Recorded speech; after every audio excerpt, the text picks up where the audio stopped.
Hello viewers, ఈరోజు మనం సంఖ్యా వ్యవస్థలో 4వ భాగము భాజనీయత సూత్రాలు మరియు ఒకట్ల స్థానంలో గల సంఖ్యను కనుక్కుందాం. సో సంఖ్యా వ్యవస్థలో భాజనీయత సూత్రాలు అనగా ఒక సంఖ్యను మనము 2చే భాగించినప్పుడు అది ఖచ్చితంగా భాగింపబడుతుందా లేదా, అలాగే 3చే ఖచ్చితంగా భాగించబడుతుందా లేదా. సో నిజమైన భాగాహారము చేయకుండానే ఈ సూత్రాలను ఉపయోగించి మనము అది 2చే భాగించబడుతుందా లేదా, 3చే భాగించబడుతుందా లేదా అనడానికి నియమాలు నేర్చుకుందాం. ఇప్పుడు 2చే భాజనీయత సూత్రాన్ని మనం నేర్చుకుందాం. 2 యొక్క భాజనీయత సూత్రము. సో ఏదైనా ఒక సంఖ్య 2చే ఖచ్చితంగా భాగింపబడాలి అని అనుకుంటే ఆ సంఖ్య యొక్క చివరి అంకె 2చే భాగింపబడాలి. సో మనము కేవలము చూడవలసినది 2 యొక్క గుణిజము ఆ చివరి అంకె అయి ఉండాలి. కేవలము మనము చివరి అంకె 2చే భాగింపబడుతుందా లేదా అనేది మాత్రమే చూడాలి. ఉదాహరణకు 1234ను మనం చూసినట్టయితే దీనిని భాగించకుండానే మనము ఇది 2చే భాగింపబడుతుంది అని చెప్పవచ్చు. ఏ విధంగా అంటే దీని చివరి స్థానంలో ఉన్న అంకె 4. ఈ 4 అనేది 2చే ఖచ్చితంగా భాగింపబడుతున్నందున ఈ మొత్తం సంఖ్య కూడా 2చే భాగింపబడుతుంది. అదే విధముగా 4 యొక్క భాజనీయత సూత్రాన్ని చూద్దాం. 4 యొక్క భాజనీయత సూత్రము మనము చివరి 2 అంకెలు 4చే భాగింపబడాలి. ఉదాహరణకు 1234ని మనం ఇచ్చినట్టయితే చివరి 2 అంకెలు అనగా 34 4చే భాగింపబడదు. కావున ఈ మొత్తం సంఖ్య కూడా 4చే భాగింపబడడానికి వీలు కాదు.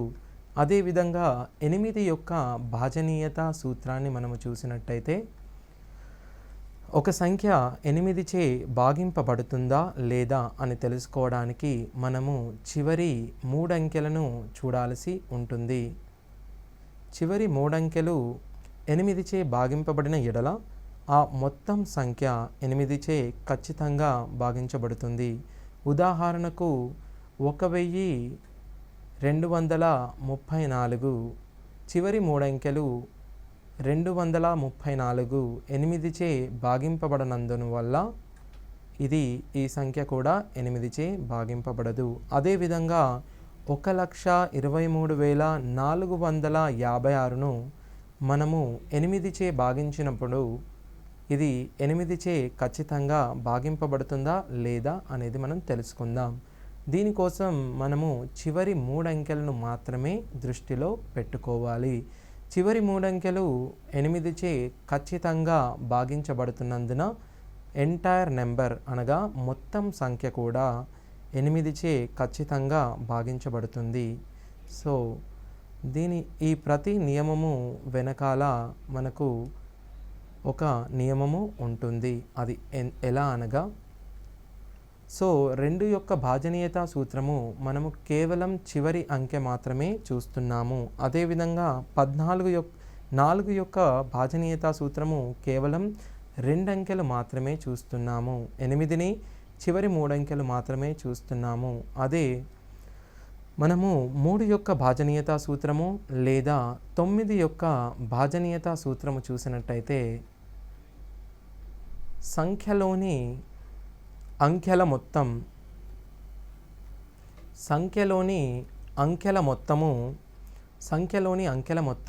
3చే లేదా 9చే భాగింపబడాలి. అది ఏ విధంగా అనగా 1,23,456ను మనము సంఖ్యలోని అంకెల మొత్తం చేసినచో 1 plus 2 plus 3 plus 4 plus 5 plus 6 ఈ అంకెల మొత్తం మనము 21గా గమనించవచ్చు. ఈ 21 అనేది కేవలం 3చే మాత్రమే భాగింపబడుతుంది. కావున ఈ సంఖ్య 3చే భాగింపబడుతుంది మరియు 9చే భాగింపబడదు. ఇందులో నేను కంబైన్డ్గా 2 సూత్రాలు ఇవ్వడం జరిగింది. అది 3 యొక్క సూత్రము సంఖ్యలలోని అంకెల మొత్తం 3చే భాగింపబడాలి. అదేవిధంగా 9 యొక్క సూత్రము సంఖ్యలోని అంకెల మొత్తం 9చే భాగింపబడాలి. సో మీరు ఆ సంఖ్యను చూసినట్టయితే ఈ సంఖ్యలోని అంకెల మొత్తము 21 వచ్చింది. ఈ 21ని మనము 3చే భాగించినప్పుడు ఇది నిశ్శేషంగా భాగింపబడుతుంది. కావున ఈ సంఖ్య కూడా 3చే నిశ్శేషంగా భాగించబడుతుంది. అలాగే ఈ సంఖ్య మనకు 9తోని భాగింపబడుతుందా లేదా అని చూడడానికి 21ని మీరు 9చే భాగించండి. 21ని 9చే భాగించినప్పుడు మనకు శేషము వస్తుంది. సో ఇది మనము దీనిని నిశ్శేషంగా భాగించలేము. కావున ఆ సంఖ్య 9చే భాగింపబడదు. మీరు ఇందులో ఒక విషయం గమనిస్తే 2 యొక్క భాజనీయతా సూత్రము మనము చివరి సంఖ్యగా చూసాము. అదేవిధంగా 4 యొక్క భాజనీయతా సూత్రము చివరి 2 అంకెలుగా చూసాము. కానీ 3 యొక్క భాజనీయతా సూత్రము అంకెల మొత్తముగా, 9 యొక్క భాజనీయతా సూత్రము అంకెల మొత్తముగా చెప్పడం జరుగుతుంది. ఇది ఎందువలన అని మనము పరిశీలిస్తే 2 ఘాతము 1, 5 ఘాతము 1 మనము ఈ రెండిటి యొక్క లబ్ధాన్ని చేసినట్టయితే మనకు వచ్చు సంఖ్య 10. అదేవిధంగా 2 ఘాతము 2, 5 ఘాతము 2 వీటి లబ్ధము 10 స్క్వేర్ అనగా 100. 2 ఘాతము 2 అనగా 4, 5 ఘాతము 2 అనగా 25. ఇదే విధంగా 2 పవర్ 3, 5 పవర్ 3 అనగా 8 ఇంటూ 125ని మనము లబ్ధము చేయగా వచ్చు ఫలితము 1000. సో దీనిని బట్టి మీరు గమనిస్తే 10 అనేది ఖచ్చితంగా 2 మరియు 5లచే భాగింపబడుతుంది. అదేవిధంగా ప్రతి 100 యొక్క గుణిజము 4 మరియు 25చే ఖచ్చితంగా భాగించబడుతుంది. మరియు ప్రతి 1000 యొక్క గుణిజము 8 మరియు 125లచే భాగింపబడుతుంది. సో మనము ఇంతకుముందు చూసిన నియమాలు కేవలం 2, 4, 8లకు మాత్రమే కాకుండా 5, 2 లేదా 5, 4 లేదా 25, 8 లేదా 125లకు కూడా వర్తింప చేయవచ్చు. సో ఒక సంఖ్య 1,23,456 దీనిని మనం 8చే భాగింపదలిచిన మనకు తెలిసిన నియమం ప్రకారం 1,23,000 అనేది 8చే నిశ్శేషంగా భాగింపబడుతుంది. ఎందువలన అనగా 8 ఇంటూ 125 మనము 1000గా చెప్తున్నాము.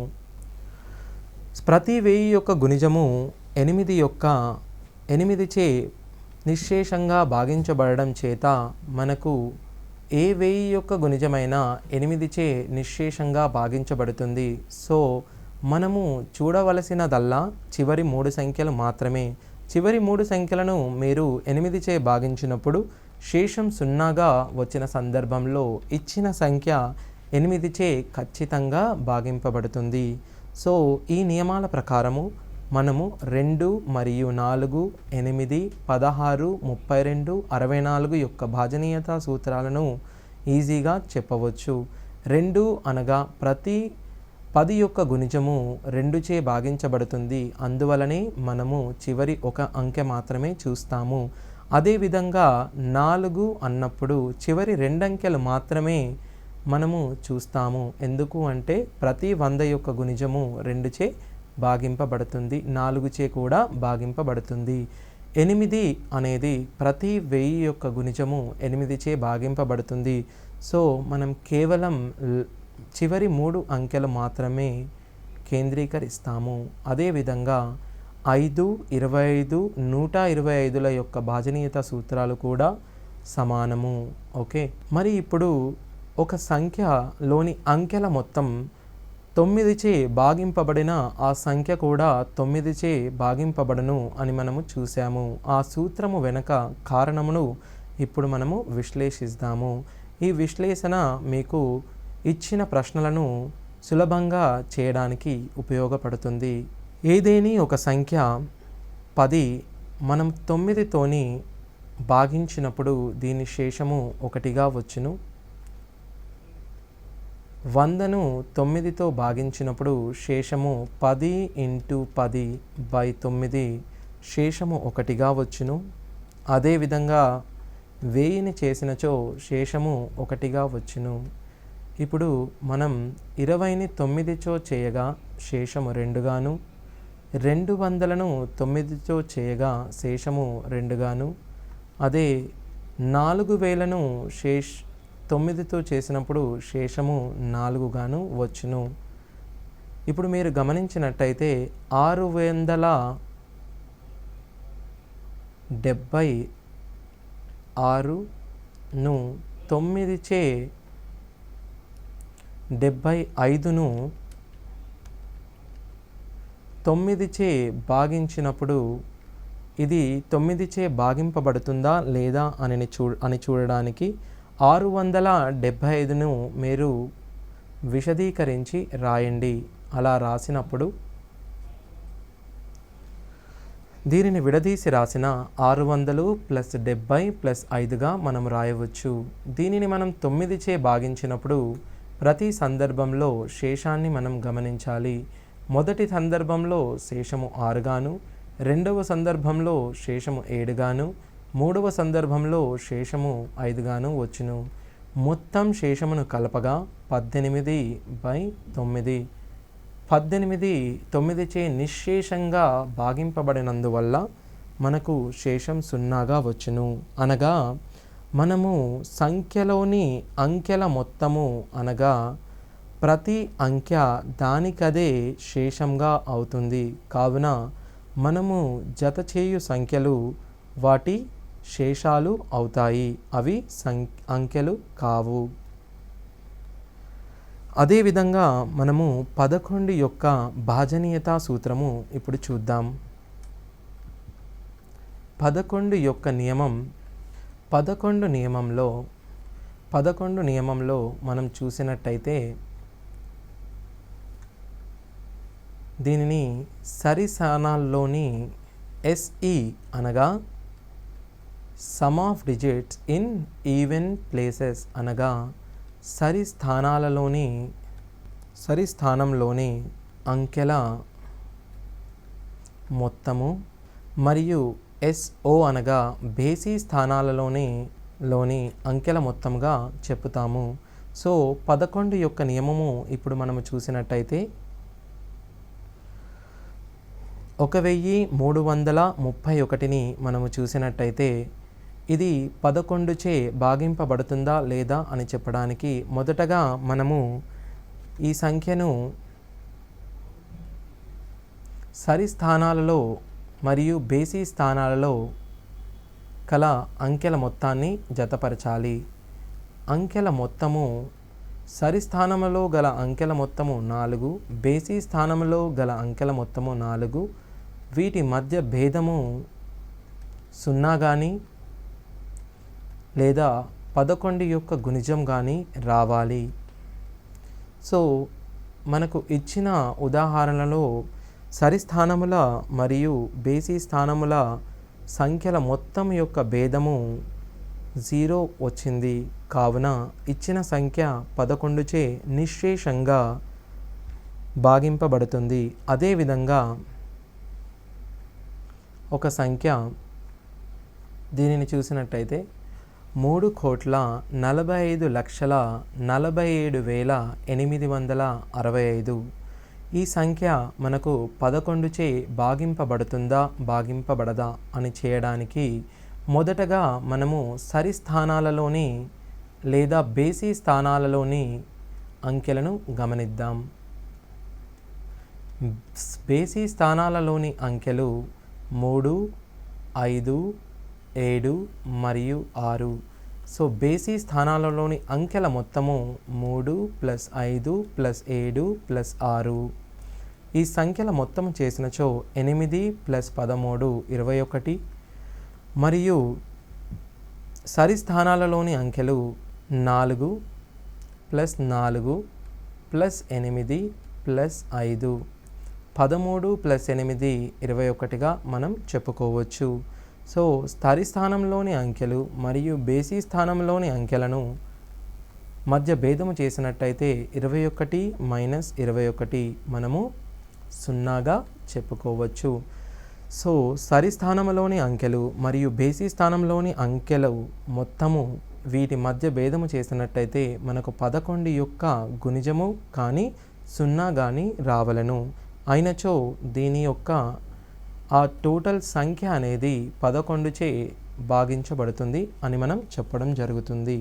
సో ఇప్పుడు మనం చూసిన కేవలం భాజనీయత సూత్రాలు 2, 4, 8, 16 మరియు 5, 25, 125, 625. ఓకే, మరియు 3, 9, 11. సో మిగిలిన భాజనీయత సూత్రాలు చూడడానికి ఒక చిన్న కాన్సెప్ట్ని ముందుగా మనం చూద్దాం. సో అది 6 యొక్క భాజనీయత సూత్రము అనగా ఒక సంఖ్య 6చే భాగింపబడాలి అనంటే దానిని మనం 6ని కారణాంకాలుగా రాసుకోవాలి. సో 6 యొక్క కారణాంకాలు 2, 3. సో ఈ కారణాంకాలు చే భాగించాలి. సో 6 యొక్క ప్రధాన కారణాంకాల జత 2 and 3. సో ఒక సంఖ్య 6చే భాగింపబడాలి అనంటే ఆ సంఖ్య 2 మరియు 3చే భాగింపబడిన ఆ సంఖ్య 6చే కూడా నిశ్శేషంగా భాగించబడుతుంది.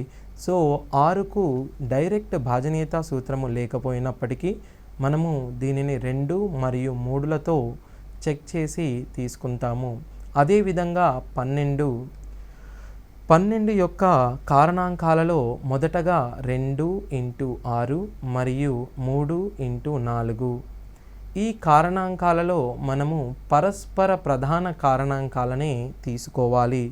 పరస్పర ప్రధాన కారణాంకాల జత 2 మరియు 6. దీనిని మనం పరస్పర కారణాంకాల జతగా గుర్తించుటలేదు. ఎందుకు అనగా దీని ఉమ్మడి కారణాంకము 2గా గలదు. పరస్పర ప్రధాన సంఖ్యలు లేదా సాపేక్ష ప్రధాన సంఖ్యలు అనగా దాని యొక్క ఉమ్మడి కారణాంకము 1గా ఉండవలెను. సో మనము ఇక్కడ 3 మరియు 4 యొక్క ఉమ్మడి కారణాంకము గమనించినట్లయితే 3 మరియు 4 యొక్క ఉమ్మడి కారణాంకము 1గా గమనించవచ్చు. సో 12 యొక్క భాజనీయత సూత్రము ఒక సంఖ్య 3 మరియు 4చే భాగింపబడితే ఆ సంఖ్య 12చే కూడా నిశ్శేషంగా భాగింపబడుతుంది. అదేవిధంగా 72 యొక్క భాజనీయత సూత్రాన్ని మనం ఇప్పుడు చూద్దాం. ఒక సంఖ్య 72చే భాగింపబడాలి అనంటే మొదటగా మనము రాయవలసినవి 72 యొక్క కారణాంకాలు. సో 72 యొక్క కారణాంకాలు మనం రాయదలచిన మొదటగా 72ను 2 × 36 మరియు 3 × 24 గాను, 4 × 18 గాను, 6 × 12గా గాను, 8 × 9గా గాను రాయవచ్చు. ఇందులో ఇది మనకు పరస్పర కారణాంకాల జత కాదు, ఇది కూడా కాదు. 4, 18 ఉమ్మడి కారణాంకము 2, ఉమ్మడి కారణాంకము 12 మరియు మిగిలిన కేవలం పరస్పర ప్రధాన కారణాంకాల జత 8 మరియు 9. ఒకవేళ మనము 8 మరియు 9 యొక్క ఉమ్మడి కారణాంకాలను చూసినట్టయితే 8 మరియు 9 యొక్క ఉమ్మడి కారణాంకము 1 కావున ఇది పరస్పర ప్రధాన కారణాంకాల జత అగును. సో 72 యొక్క భాజనీయత సూత్రము ఏమిటనగా ఆ సంఖ్య మొదటగా 8 మరియు 9చే ఆ సంఖ్య 8 మరియు 9చే నిశ్శేషంగా భాగించబడితే ఆ సంఖ్య 72చే కూడా నిశ్శేషంగా భాగింపబడుతుంది. ఇప్పుడు మరి ఒకసారి భాజనీయత సూత్రాలను చూద్దాం. 2 లేదా 5 అయినప్పుడు మనం కేవలం చివరి సంఖ్య మాత్రమే చూస్తాము. 2 స్క్వేర్ అనగా 4 ఆర్ 25కు మనము చివరి 2 అంకెలు చూస్తాము. చివరి 2 అంకెలు 4 ఆర్ 25 చే భాగింపబడితే ఆ సంఖ్య కూడా 4 మరియు 25 చే భాగింపబడుతుంది. 8 ఆర్ 125 125 చివరి 3 అంకెలు మనము చూడాలి. 16 ఆర్ 625 చివరి 4 అంకెలు. అదేవిధంగా 3 మరియు 9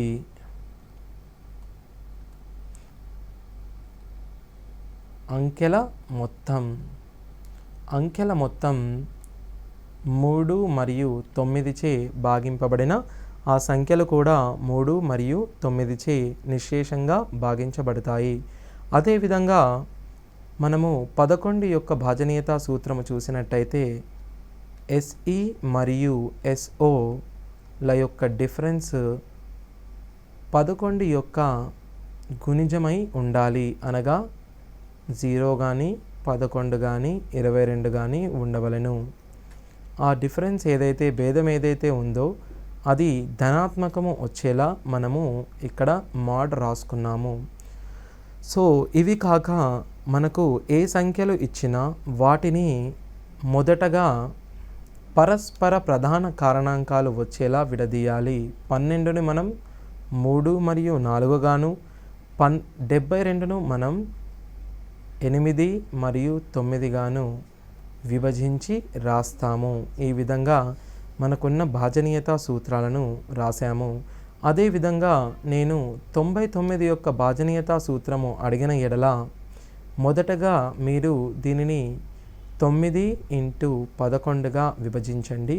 సో 99 యొక్క భాజనీయత సూత్రము అనేది ఇచ్చిన సంఖ్య 9 చేను మరియు 11తోనూ డివైడ్ కావాలి. అనగా 9 చే మరియు 11 చే నిశ్శేషంగా భాగించబడిన ఎడల ఆ సంఖ్య 99 చేత కూడా నిశ్శేషంగా భాగింపబడుతుంది. సో ఇప్పుడు ఈ భాజనీయత సూత్రాలపై కొన్ని ఉదాహరణలు మనము చూద్దాం. సో మొదటగా క్రింది వాటిలో 11 చేత నిశ్శేషంగా భాగింపబడే సంఖ్య ఏది? మనకు 11 యొక్క భాజనీయత సూత్రము అనేది ఒకసారి మరల చూద్దాము. 11 యొక్క భాజనీయత సూత్రము అనేది మనకు సంఖ్యలలోని అంకెల మొత్తము సరి సంఖ్యలు మరియు బేసి సంఖ్యలను గుర్తించాలి. ఇక్కడ 2 + 8 + 3 13, 4 + 5 + 2 4 + 5 + 2 11 గాను మనము గమనిస్తే 13 - 11 2గా వచ్చినది. సో ఇది 11 చే భాగింపబడదు. అదేవిధంగా 3 + 6 9, 9 + 6 15 గాను, 7 + 4 11, 11 + 7 18 గాను గుర్తించడం జరిగింది. సో ఇది వీటి యొక్క భేదము 3 వచ్చుచున్నది. కావున ఈ సంఖ్య కూడా 11 చే భాగింపబడదు. అదేవిధంగా 1 + 6 7, 7 + 8 15, అదేవిధంగా 2 + 5 7 13 ఈ సంఖ్య కూడా 11 చే భాగింపబడదు. అదేవిధంగా 4 + 7 11 + 12 ఇక్కడ బేసి స్థానాలలోని అంకెల మొత్తం 12గా వచ్చింది. అనగా సరి స్థానాలలోని సంఖ్యల మొత్తం మనం చూసినట్టయితే అది కూడా 12గా వస్తుంది. అనగా ఈ సంఖ్య 11 చే ఖచ్చితంగా భాగింపబడుతుంది. మనకు సంఖ్యలలోని భేదం అనేది 0 లేదా 11 లేదా 22గా రావాలి. సో మొదటి 3 సందర్భాలలో మనకు భేదము ఈ సందర్భంలో 2, ఇక్కడ 3 మరియు ఇక్కడ కూడా 3గా వచ్చినది. 4వ సందర్భంలో భేదము 0 వచ్చినందున ఈ సంఖ్య 11 చేత నిశ్శేషంగా భాగింపబడుతుంది. అదేవిధంగా రెండో ఉదాహరణ కూడా చూద్దాం. రెండో ఉదాహరణలో సంఖ్యను పూర్తిగా ఇవ్వకుండా ఒక సంఖ్యలోని అంకె స్థానంలో స్టార్ గుర్తును ఉంచారు. సో ఈ సంఖ్యను మనం గమనించినట్లయితే 2, 2, 3 ఈ స్టార్ ప్లేస్లో మనం ఎక్స్ను ప్రతిక్షేపిద్దాం. 4, 3, 1ను 9 నిశ్శేషంగా భాగించడానికి ఎక్స్ స్థానంలో ఉండవలసిన అంకె. మనకు ఈ సంఖ్యను 9 నిశ్శేషంగా భాగించాలి. 9 నిశ్శేషంగా భాగించాలి అనంటే 9 యొక్క భాజనీయతా సూత్రము సంఖ్యలలోని అంకెల మొత్తము 9చే నిశ్శేషంగా భాగించబడాలి. సంఖ్యలలోని అంకెల మొత్తము మనము చేసిన ఎడల 2 + 2 + 3, 4 + 3 + 1, ఇది 7 + 4 11, 14, 15 + x, 15 + x 9 యొక్క గుణిజము కావాలను. 9 యొక్క గుణిజము 15 తరువాతి 9 గుణిజము 18. అందువల్ల x = మనము 3గా రాయవచ్చు.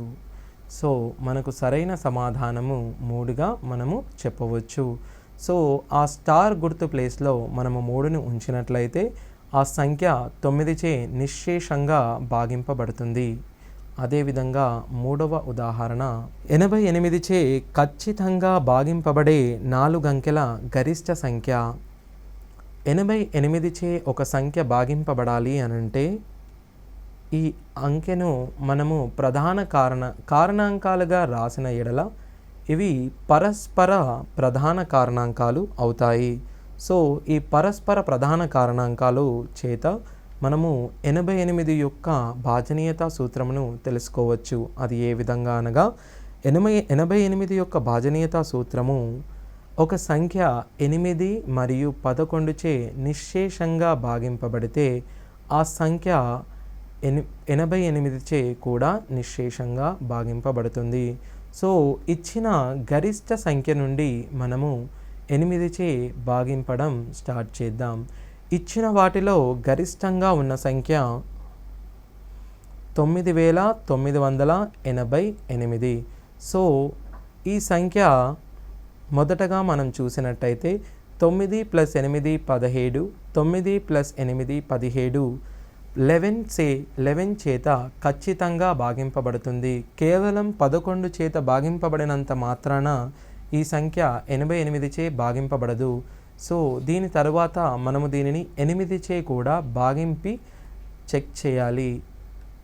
988ని మనము 8చే భాగించిన శేషము 0 రానందువలన మనకు ఈ సంఖ్య 8చే భాగింపబడదు. నెక్స్ట్ హయ్యెస్ట్ లెవెల్ మనకు వచ్చేసి 9968. ఈ సంఖ్య మొదటగా మనం చూసినట్టయితే 9 + 6 15, 9 + 8 17. ఈ సంఖ్య యొక్క బేసి స్థానాలలోని మొత్తము 15 గాను సరి స్థానాల మొత్తము 17 గాను వచ్చుచున్నది. కావున ఈ సంఖ్య 11తోని ఖచ్చితంగా భాగింపబడదు. అలాగే ఈ సంఖ్య చూసినట్టయితే 11చే మరియు చివరి 3 అంకెలు 8చే ఖచ్చితంగా భాగింపబడుతున్నాయి. కాబట్టి ఈ సంఖ్యను మనము ఖచ్చితంగా 88చే భాగింపవచ్చు. అదేవిధంగా 2000 సంఖ్యకు ఏ అతి చిన్న సంఖ్యను కలిపినచో వచ్చు సంఖ్య 19 చేత నిశ్శేషంగా భాగింపబడుతుంది. 2000ను మనము 19చే భాగించి చూడవచ్చు. 19 1 19, 1 ఒక 0 మనము దించుకున్న ఎడల 19 చేత 10 పోదు కాబట్టి ఒక 0 ఇక్కడ పెట్టుకొని ఇంకో 0 కూడా మనం దించుకోవడం జరుగుతుంది. సో 19 5 95. సో మనకు వచ్చిన శేషము 5. ఈ 5 2000లో నుండి 5 తీసివేసిన కానీ లేకపోతే 5కు 14ను జత చేసిన కానీ ఈ ఇచ్చిన సంఖ్య 19చే ఖచ్చితంగా భాగింపబడుతుంది. అంటే 2000 ప్లస్ 14 అనగా 2014 అనేది 19చే ఖచ్చితంగా భాగింపబడే కనిష్ట సంఖ్య. 2000 పైన కనిష్ట సంఖ్య 2000 కంటే ఎక్కువగా గల కనిష్ట సంఖ్య 19చే భాగింపబడేది 2014 మాత్రమే. సో ఇలా డైరెక్ట్గా మనకు క్వశ్చన్స్ అడిగే అవకాశం ఉంటుంది. అదేవిధంగా వీటి అప్లికేషన్స్ కూడా మనము కొన్ని క్వశ్చన్స్లో చూద్దాము. ఒక 2 అంకెల సంఖ్యని మనము విశదీకరించి రాసిన ఈ 2 అంకెల సంఖ్యను మనము 70 ప్లస్ 5గా రాయవచ్చు. ఇదే 2 అంకెల సంఖ్యను మరల విడదీసి రాసిన 7 × 10 ప్లస్ 5గా రాయవచ్చు. అనగా ఏదేని ఒక 2 అంకెల సంఖ్య a b ఇచ్చినట్లయితే దీని విలువను మనము 10 × a ప్లస్ bగా రాయవచ్చు. ఈ 2 అంకెల సంఖ్యలోని అంకెలను మనము తారుమారు చేసి రాసిన దానిని మనం baగా తీసుకోవచ్చు. సో దీనిని 10b ప్లస్ a అనగా ఓకే 2 అంకెల సంఖ్య ab. a అనేది 10ల స్థానంలోని అంకె, b అనేది 1ల స్థానంలోని అంకె. సో దీనిని మనం 10a ప్లస్ b గాను baను 10b ప్లస్ a గాను రాస్తాము. సో 2 అంకెల సంఖ్య మరియు వాటిని తారుమారు చేయగా వచ్చిన సంఖ్యను జత చేసిన వచ్చు మొత్తం 10aకు ఒక a మనము జత చేసిన 11a, 10bకు ఒక b జత చేసిన మనకు వచ్చు మొత్తం 11b. దీని నుండి మనము 11ను కారణాంకముగా తీసిన a ప్లస్ b వచ్చును. అనగా ఏదేని ఒక 2 అంకెల సంఖ్య మరియు దానిని తారుమారు చేయగా వచ్చిన సంఖ్యను ఆ 2 అంకెల సంఖ్యకు జత చేయగా వచ్చు మొత్తము ఎల్లప్పుడూ 11 చేత భాగింపబడుతుంది. 2 అంకెల సంఖ్య మరియు దానిని తారుమారుగా చేయగా వచ్చిన సంఖ్య ఎల్లప్పుడూ దాని యొక్క మొత్తము 11 చేత డివిజిబుల్ అవుతుంది. ఉదాహరణకు 23, 32ను చూడవచ్చు.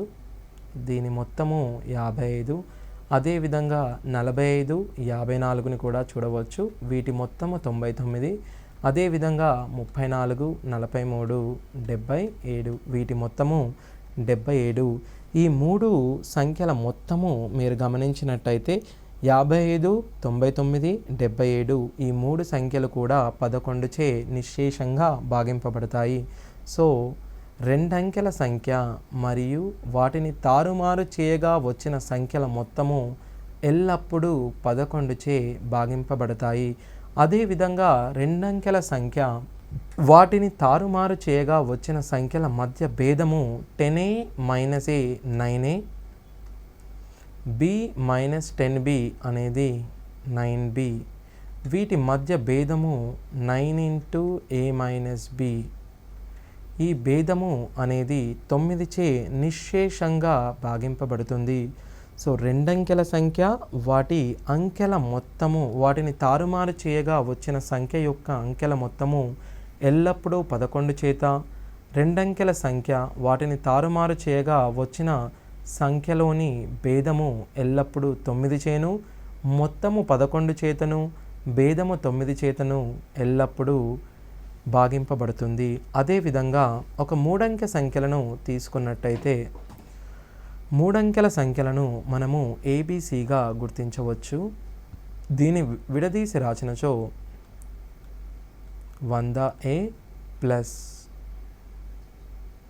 10B ప్లస్ C గాను, మరియు దీనిని తారుమారు చేసి రాసినచో 100C plus 10B plus A గాను రాయవచ్చు. వీటి సంఖ్యల మొత్తం చేసినచో 101A plus 20B plus 101C వచ్చును. ఇది ఒక ఆర్డర్లో లేనందువల్ల వీటి మొత్తము మనకు ఇంపార్టెంట్ కాదు.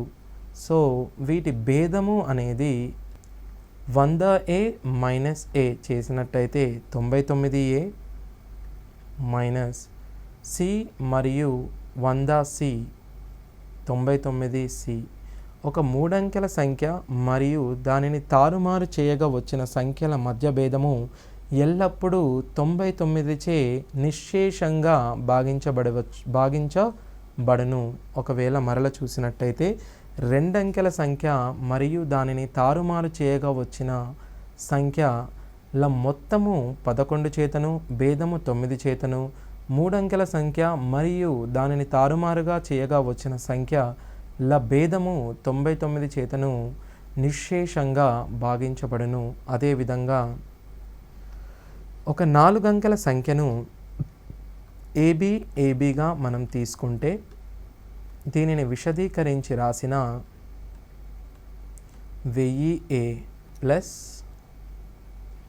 100B ప్లస్ 10A ప్లస్ Bగా మనం దీనిని రాయవచ్చు. దీనిలో 1000A ప్లస్ 10Aను కలపగా 10101B, 1010 ప్లస్ 101B వచ్చింది. దీనిలో నుంచి మనము 101ని కామన్ తీయగా 10A plus B, 10A plus Bని మనం చూసినట్టయితే దీనిని మనము AB అని రాసుకోవచ్చు. ఇదే విధంగా ఒక సంఖ్యను ఏబీను ఏబీచే మనము భాగించినప్పుడు వచ్చు భాగాఫలమే 101. ఒక సంఖ్య 2323ను మనము 23చే భాగించిన 23 ఒకట్ల 23. ఇప్పుడు ఒక 0 పెట్టుకోండి. 0 పెట్టుకున్న ఎడల మనము 3ను కూడా కిందికి దింపవచ్చు. సో 23 ఒకట్ల మరల 23 కావును, అందులో శేషము 0. సో 23 ఇంటూ 101ని మనము 23 2323గా చెప్తాము. అదేవిధంగా 23ను 23 అనగా 2,32,323ను 23చే భాగించగా మనకు వచ్చు భాగాఫలము ఇంకొక 0 మరియు 1 అదనంగా వచ్చును. సో మనం దీనిని చూసిన ఎడల ఏబి మరియు ఏబి అనే సంఖ్యను మనము ఎల్లప్పుడూ ఏబి ఇంటూ 101 గాను,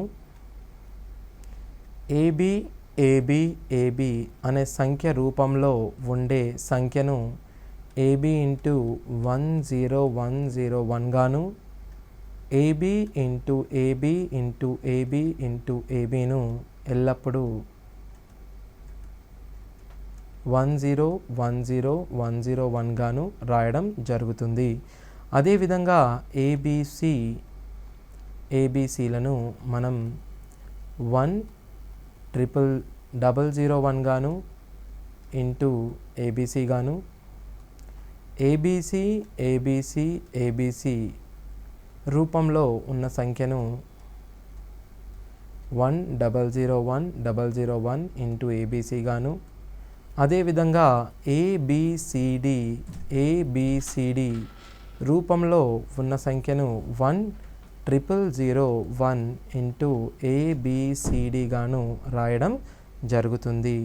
సో దీని మీద ఒక ఉదాహరణను మనం చూసినట్టయితే 7,77,77,700 77 యొక్క కారణాంకం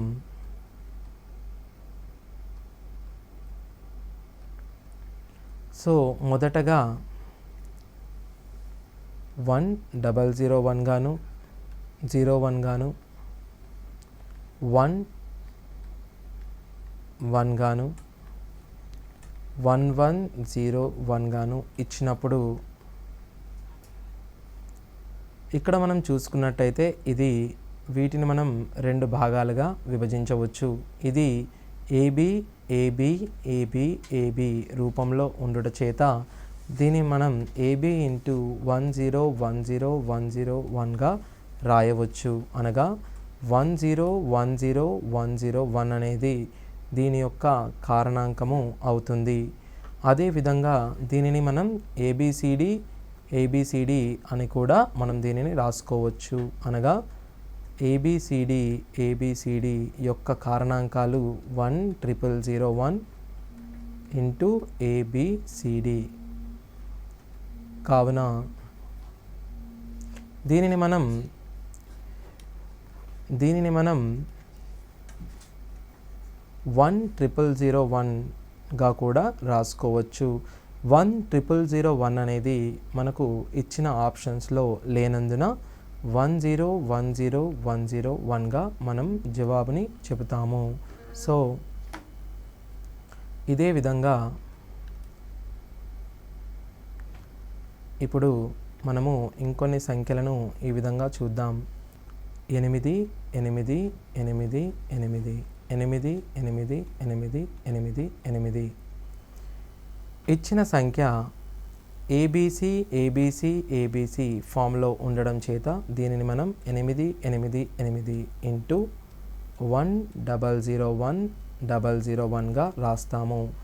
ఇచ్చిన సంఖ్యను మనం కారణాంకాలుగా విడగొట్టదలిచిన 888 ఇంటూ 1001 ఇంటూ 001గా మనము చెప్పుకోవచ్చు.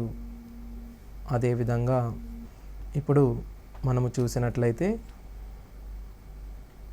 ఒక సంఖ్య 868686 క్రింది వానిలో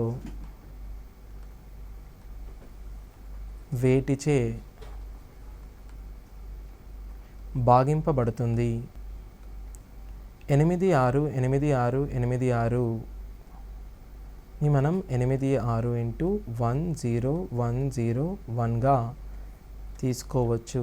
సో కింది ఆప్షన్లలో 10101ని తప్పనిసరిగా ఇవ్వడం జరుగుతుంది. సో ఈ సంఖ్య అనేది మనకు 10101చే డెఫినెట్గా డివైడ్ అవుతుంది. అదేవిధంగా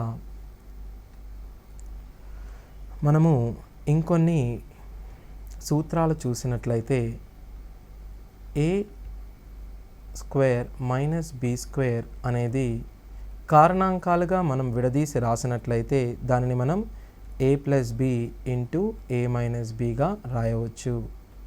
అదేవిధంగా ఏ స్క్వేర్ ప్లస్ బి స్క్వేర్ను మనము కారణాంకాలుగా విడదీసి రాయలేము. ఏ క్యూబ్ మైనస్ బి క్యూబ్ని A minus B into A square plus AB plus B స్క్వేర్గా రాయవచ్చు.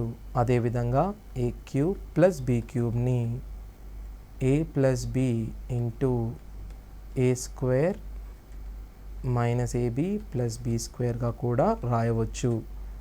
ఏ పవర్ 4 మైనస్ బి పవర్ 4ను A plus A square plus B square into A minus B A plus B into A minus బిగా రాయవచ్చు. అదేవిధంగా A power 4 plus B power 4కి కారణాంకాలుగా మనము విడదీసి రాయలేము.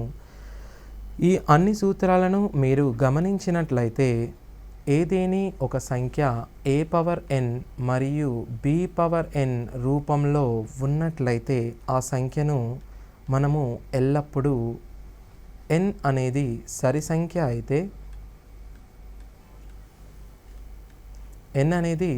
సంఖ్య అయితే దానికి ఎల్లప్పుడూ A square minus B square కానీ A to the power of 4 minus B power 4 కానీ మీరు చూసినట్టయితే ఏ ప్లస్ బి మరియు ఏ మైనస్ బి అనేవి తప్పనిసరిగా కారణాంకాలు అవుతాయి. అదే ఎన్ అనేది మనకు బేసి సంఖ్య అయిన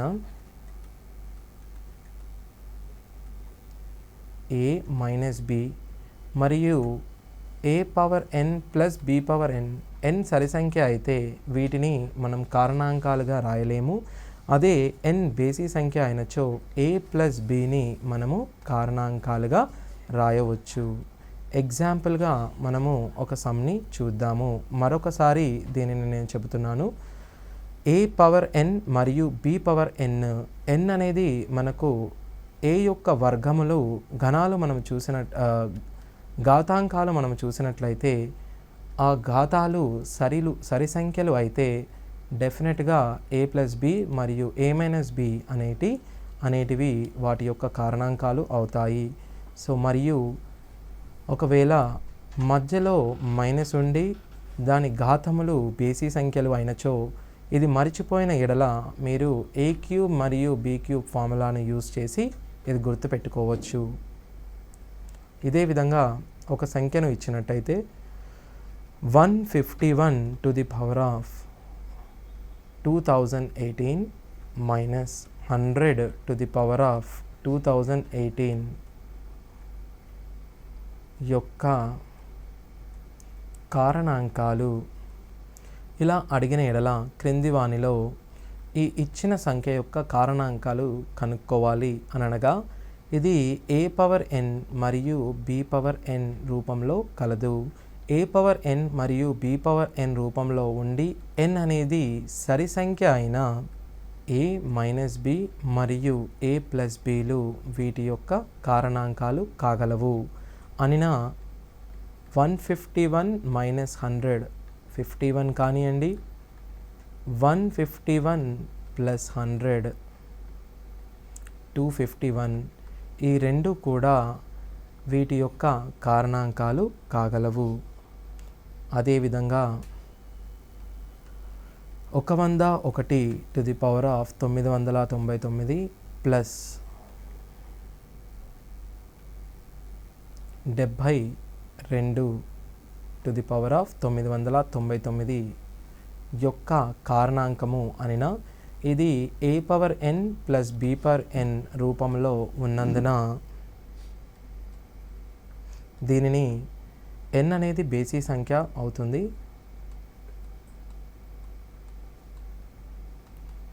కాబట్టి ఏ ప్లస్ బి అనేది దీని యొక్క కారణాంకము అవుతుంది. 101 ప్లస్ 72 173 అనేది దాని యొక్క కారణాంకము. అదేవిధంగా క్రింది వానిలో 2 పవర్ 16 మైనస్ 1ను నిశ్శేషంగా భాగించే సంఖ్య ఏది అనగా option 1 15, option 2 7, option 3 50, option 4 13. So మనకు తెలిసినది ఏ పవర్ ఎన్ మైనస్ బి పవర్ ఎన్ ఏ మైనస్ బి కానీ ఏ ప్లస్ బి కానీ డెఫినెట్గా అవుతుంది. 2 మైనస్ 1 2 ప్లస్ 1 ఇందులో 1 కానీ 3 కానీ మనకు ఇచ్చిన ఆప్షన్స్లలో లేనందువలన దీనిని మనం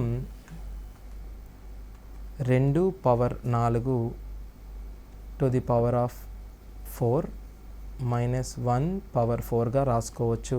దీనిని మనం 16 పవర్ 4 1 పవర్ 4ను దీనిని విభజించిన ఎడల 16 మైనస్ 1 16 ప్లస్ 1గా దీనిని మనం రాసుకోవచ్చు. సో కేవలము ఇచ్చిన సూత్రం పైన ఆధారపడక ఇచ్చిన సూత్రాన్ని ఎలా విశదీకరించాలో మనము కొంచెం కేంద్రీకరించి ఉండాల్సి ఉంటుంది. సో ఇప్పుడు చెప్పిన సూత్రాలలో మనము భాజనీయత సూత్రాలను కవర్ చేయడం జరిగింది. ఇవన్నీ సూత్రాలను మీరు చూసుకొని మార్కులు మంచిగా స్కోర్ చేయగలరని కోరుతున్నాను. Thank you.